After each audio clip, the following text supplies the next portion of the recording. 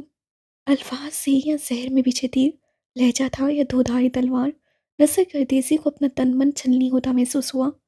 لیکن میرا قصور تو بتاؤ چھوٹی، آخر میں نے کیا کیا ہے؟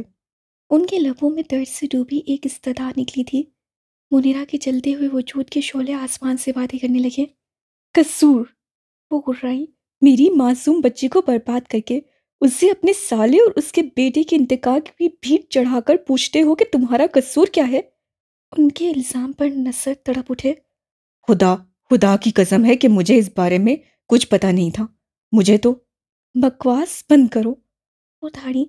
تم اگر جلتے انگاروں پر بھی کھڑے ہو جاؤ نا نصر عباس، تو میں تمہاری کسی بات کا یقین نہیں کروں گی۔ میں یہ مان ہی نہیں سکتی کہ تمہیں اپنے سگوں کے ارادوں کا علم نہ تھا، لیکن یاد رکھنا، اللہ کی لاٹھی بے آواز ہوتی ہے۔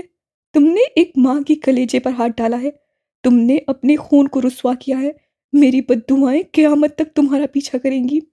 جس طرح میری اکلوتی بچی میری پھول سی بیٹی کو ان ظالموں نے توڑ کر بکھیر کر میرے حوالے کیا ہے، انشاءاللہ میرا رب بالکل اسی طرح تمہاری پوری نسل کو برباد کر کے تمہاری جھولی میں ڈالے گا۔ وہ تمہیں وہاں چوٹ پہنچائے گا نصر، جس کے بعد تم اٹھنے کے قابل نہ رہو گے۔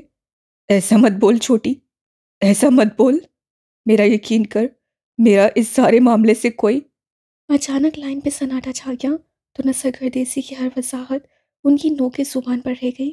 انہوں نے تڑپ کر فون نصروں کے سامنے کرتے ہوئے بہن کا نمبر ملایا، لیکن چند گھنٹیوں کے بعد ہی ان کی کال کاٹ کر ان کا نمبر بلاک کر دیا گیا۔ وہ کرب سے اپنی جگہ سے اٹھ کھڑے ہوئے، سمجھ میں نہیں آ رہا تھا کہ کیا کریں۔ منیرا کی ہائے، ان کی بد دعائیں ایک بار پھر ان کے اندر گونجنے لگیں تو انہوں نے مارے اذیت کی اپنی مٹھیاں سختی سے بھینچ لیں۔ یہ سب کیا ہو گیا تھا؟ ابھی چند ماہ پہلے ہی تو انہیں بہادر کے ہاں بیٹی کی پیدائش کی خبر ملی تھی، جس پر وہ بے تحاشا خوش تھے۔ پھر اچانک ایسا کیا ہوا تھا جو سلویٰ حویلی سے نکل کر اپنے ماں باپ کے پاس پہنچ گئی تھی، وہ بھی اس صورت میں جبکہ اس کا اپنے گھر والوں سے کوئی رابطہ، کوئی تعلق نہ رہا تھا۔ یقیناً کہیں نہ کہیں کوئی گڑبڑ ضرور ہوئی تھی، اور اس گڑبڑ میں انہیں واضح طور پر ملک دلاور کا ہاتھ لگ رہا تھا، کیونکہ پورے خاندان میں وہ واحد شخص تھے جو سلویٰ کے گھرانے کے بارے میں جانتے تھے۔ رہا بہادر تو وہ سلویٰ سے بے تحاشا محبت کرتا تھا اور اسے تکلیف پہنچانے کے بارے میں سوچ بھی نہیں سکتا تھا۔ اس کی دیوانگی کے نصر خود گواہ تھے۔ اس کے علاوہ حویلی میں باقی سب کا رویہ بھی سلویٰ کے ساتھ بہت اچھا اور نارمل تھا۔ ایسے میں اگر کسی کو اس سے کوئی بغض، کوئی بیر تھا تو وہ سوائے ملک دلاور کے اور کوئی نہ تھا، جن کی فطرت سے نصر گردیسی بخوبی واقف تھے۔ وہ دشمنوں کو کبھی بھی معاف کرنے کے قائل نہ تھے۔ پھر بھلا یہ کیوں کر ممکن تھا کہ وہ سلویٰ کی صورت ملنے والے اس سنہری موقع کو ہاتھ سے جانے دینے والے تھے؟ وہ بھی تب جب انہوں نے بھری پنچایت میں شاہ مختوم اور ان کے بیٹوں سے اپنا حصہ برابر کرنے کا عہد لیا تھا۔ انہیں ناقابل تلافی نقصان سے دوچار کرنے کی ٹھانی تھی۔ وہ کسی بھی عزت دار گھرانے کے لیے اس سے بڑھ کر نقصان اور کیا ہو سکتا تھا کہ ان کی اپنی ہی اولاد کو، خاص کر بیٹی ذات کو، ان کے لیے عمر بھر کر روک بنا دیا جاتا، ان کے وجود کو ان کے صبر و حوصلوں کا امتحان بنا دیا جاتا، یوں کہ وہ جب تک زندہ رہتے پل پل تڑپتے اور سلگتے رہتے۔ اپنی بہن کو ملنے والی اذیت، انہیں پہنچنے والے ذہنی صدمے کی شدت کا سوچ کر نصر گردیسی کے لب سختی سے ایک دوسرے میں پیوست ہو گئے۔ نہ جانے سلویٰ کے ساتھ ایسا کیا ہوا تھا جو ان کی صدا کے نرم ہو اور فرشتہ صفت بہن غم و غصے سے پھٹ پڑی تھیں۔ اپنے بڑھتے ہوئے اشتعال پر قابو پاتے ہوئے انہوں نے ایک گہری سانس لی تھی اور ہاتھ میں پکڑے موبائل سے ملک دلاور کا نمبر ملاتے ہوئے فون کان سے لگایا تھا۔ ہیلو۔ تیسری بیل پہ ہی انہوں نے دوسری جانب سے ملک دلاور کی بھاری آواز سنائی تھی تو ان کے تنے ہوئے اعصاب مزید کھنچ گئے۔ یہ میں کیا سن رہا ہوں بھاجی؟ بنا کسی رسمی علیق سلیق کے وہ سپاٹ سے لہجے میں بولے تو ملک دلاور پوری طرح سے ٹھٹک گئے۔ کیا؟ ان کا ذہن پوری طرح حاضر ہو گیا۔ سلویٰ گردیسی ہوش میں پہنچ گئی ہے؟ ان کے سوال پر ملک دلاور کے لبوں پر ایک جاندار مسکراہٹ پھیل گئی تو آخرکار جہاں کی آگ تھی وہاں پہنچ ہی گئی تھی۔ انہیں اپنے سینے میں ٹھنڈک سی اترتی محسوس ہوئی تھی۔ آج 20 سال پرانا کھیل تمام ہوا تھا۔ ان کے دشمنوں کو مات ہوئی تھی اور وقت نے انہیں فاتح قرار دیا تھا۔ سلویٰ اپنے گھر کیسے پہنچی تھی؟ کس حال میں پہنچی تھی؟ انہیں رتی برابر پرواہ نہ تھی۔ انہیں سروکار تھا تو صرف اپنی جیت سے، اپنی سربلندی سے۔ ان کا انتقام بالآخر خود مجسم ہو کر گردیسیوں کے قدموں سے آ لپٹا تھا۔ وہ ایسا لپٹا تھا کہ وہ اب عمر بھر کبھی اپنے پیروں پر کھڑے ہونے کے قابل نہ رہے تھے۔ انہوں نے مونچھوں کو تاؤ دیتے ہوئے کروفر سے صوفے کی پشت پر بازو پھیلایا۔ تجھے کس نے کہا؟ جس نے بھی کہا ہو۔ نصیر کی پیشانی پر بل آ ٹھہرے۔ آپ یہ بتائیں کہ آپ نے اس کے ساتھ کیا کیا ہے؟ وہ تنے ہوئے لہجے میں بولے تو ملک دلاور کی مسکراہٹ گہری ہو گئی۔ تو یہ کیسے کہہ سکتا ہے کہ میں نے اس کے ساتھ کچھ کیا ہے؟ کیونکہ ہم دونوں جانتے ہیں بھاجی کہ آپ نے مخدوم شاہ اور ان کے بیٹوں کو کبھی معاف نہیں کیا۔ وہ بنا کسی پس و پیش کے بولے۔ ملک دلاور اور محسوس سے انداز میں ہنس پڑے۔ واہ بھائی واہ، تو میرا بڑا مجاز مزاج شناس نکلا۔ ان کی آواز میں ایک تمسر تھا۔ نصر کی فون پر گرفت سخت ہو گئی۔ تبھی پوچھ رہا ہوں بھاجی کہ ایسا کیا کیا ہے جو آپ کی ہنسی بند نہیں ہو رہی؟ ان کا لفظ بھینجا ہوا تھا۔ ملک دلاور کی مسکراہٹ میں عجیب سے سرد مہری اتر آئی۔ میں نے کچھ نہیں کیا، جو کیا تیری اپنی پڑیون بھانجی نے کیا ہے۔ کیا کیا ہے سلویٰ نے؟ منہ کالا۔ آنکھوں میں حبیس سی چمک لیے انہوں نے جان بوجھ کر لفظوں کو توڑ کر ادا کیا۔ کیا؟